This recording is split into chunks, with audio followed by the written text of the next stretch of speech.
Welcome to this iWorld Live event. We have an exciting, I'm really eager to hear what you guys are going to say. Of course, this is Adrienne Lloyd and Heidi Campbell. I'm delighted that you're here because you're talking about something that I'm definitely not, which is an effective leader. And the 7 habits and all that I know is that there are likely to be 7 habits that I lack. So flesh this out for me. Tell me first, this is a ridiculous question, tell me first why I want to know this. Well, I think we all struggle with leadership, and there's always an opportunity for us to become better leaders as we're trying to lead our organizations and also just develop from a personal growth perspective. So we had a great time yesterday speaking with about 75 individuals and telling them and hopefully giving them some techniques that they can use to develop personally as well as help develop their team. And I'm already having a great time. So tell me, what are, break it down for me, please. Sure. So we actually spoke, it's kind of a play on Stephen Covey's 7 Habits of Highly Effective People, but we actually talked a lot about communication, how to really engage your team, and we used methodologies. We spoke about John Maxwell's Everyone Communicates, Few Connect, and really trying to give them skills by which they could have, the other thing we spoke about was crucial conversations, so how to have crucial conversations from anyone. What does that mean? So crucial conversations really occur anytime that there's opposing opinions and high stakes and potential for damaging the relationship if the conversation doesn't go well. And so I've had these throughout my career with anything from a frontline staff member to the physician partners or leadership that you have, and trying to be able to have that conversation effectively where you're starting with heart, you're starting explaining the why of why you care and why we need to resolve the issue, and then you're able to help facilitate the other person's not only engagement but actually in some ways facilitate their emotional exchange with you such that you can come to a fruitful discussion and hopefully, come out with a better solution. And I think that was really helpful. We did some role playing and some scenarios yesterday with the attendees, and they really seemed to enjoy that. Tell me something else that I should know, Heidi. There's so much. So we were really excited about teaching yesterday for the 8 hours. We're very passionate about making sure that people know how to communicate to one another, because I think that there's another element that we sometimes miss in the clinics with the providers and the staff and the front desk, and even leaders talking to providers and setting expectations and accountability. And we spent a long time yesterday talking about that, about being accountable, being truly honest, making sure you're heard, your opinion is heard. And having that throughout the entire clinic, especially how you communicate to patients, is very crucial as well. So we spent a lot of time working with that. These are. I was going to ask you this at the end, but I'm too eager. I want to ask now. So these are really difficult skills. I mean, Yes. these are not things that most of us are born with.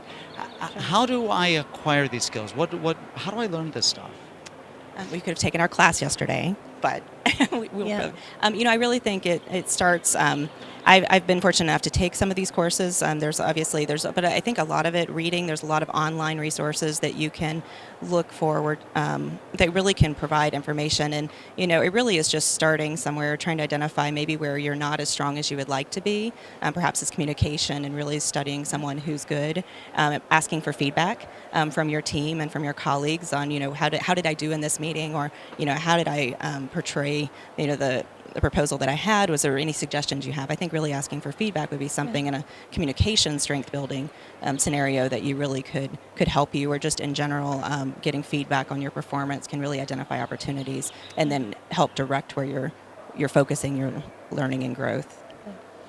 We also talked yesterday about no failed meetings, which is very good as well, to get your group together and set expectations and standards right off the very beginning, to know what's expected and hold people accountable was very important as well. The other thing we've spoken about before, and we incorporated some of these techniques yesterday, is we talked about process improvement, and we do a lot at Duke with Lean and Six Sigma, and we didn't talk a lot about about clinical flow optimization, but we wanted to weave in some of those techniques so that you can actually use to understand your practice, maybe doing a current state map, using the brainstorming technique to really create a neutral environment so that all of your employees and your physicians can propose their ideas, give their input, and then you can go through a process to kind of rank those ideas and help come out with some things that you guys might collectively want to change and focus on. And so I think that one was very helpful too. Now, we're obviously not going to be able to, in the confines of this conversation, cover things in any sort of comprehensive way. Sure.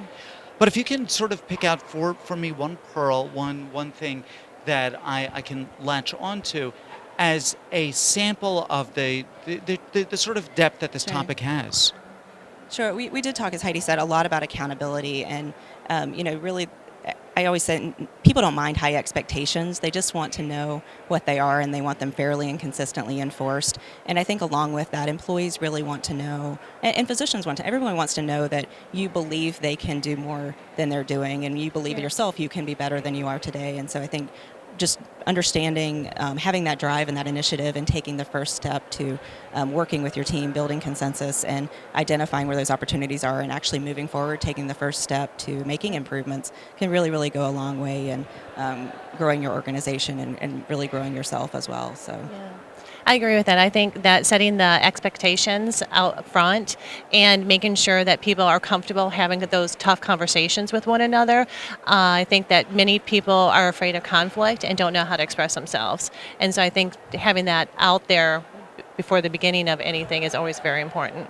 So I think the second pearl, I think, would really be to, influence is all about connection. And so being able to connect with those that you work with, those in your personal everyday life is really going to get you far. So trying to understand, where they're coming from, understand where you're coming from, and help them know that your intentions are pure, you're all on the same page, or driving towards a common vision can really allow you to not only work through those difficult conversations, but really build a stronger team and a stronger relationship. Yeah. This is great stuff. I mean, clearly, I've identified the first thing that I've done wrong, which was to miss your course. So, promise me, this is not the last time that you're teaching this. We don't have anything scheduled yet, but we would love to teach it again. And we had a really great time with the group yesterday. And we were able to build in a lot of time for reflection, too, so that they were actually able to take some time and think about their own visions for their organizations and things they wanted to change and do some work around that. So we hope that we will be able to continue that. Who some of the participants in your audience were they chiefly from the ASCRS physician end or from the ASOA end, or we did have some physicians. It was largely ASOA, but attendees. But I really do think it's applicable to everything. Most everything boils down to people or process, and really, when you're able to evaluate the process in a way that it helps support the vision that you want, and it also helps give the people the tools to do their job and provide that best care for the patients. That really is what we're trying to do as leaders, and whether we're physicians or administrators. And so I think it's very applicable, but the largest number of the attendees were from ASOA. Yeah, I mean, this is great stuff. I mean, often I don't speak for anyone but me, have sort of tunnel vision that that care involves, that the office involves me, involves the patients and maybe a tech in the room, and then that's it. Right. I mean, I don't really see anyone else.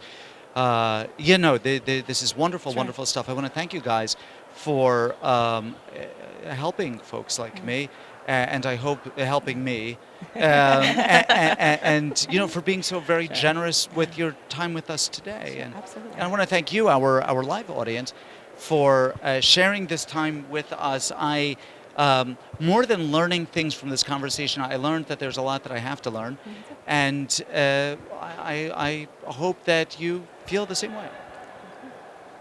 Thank you.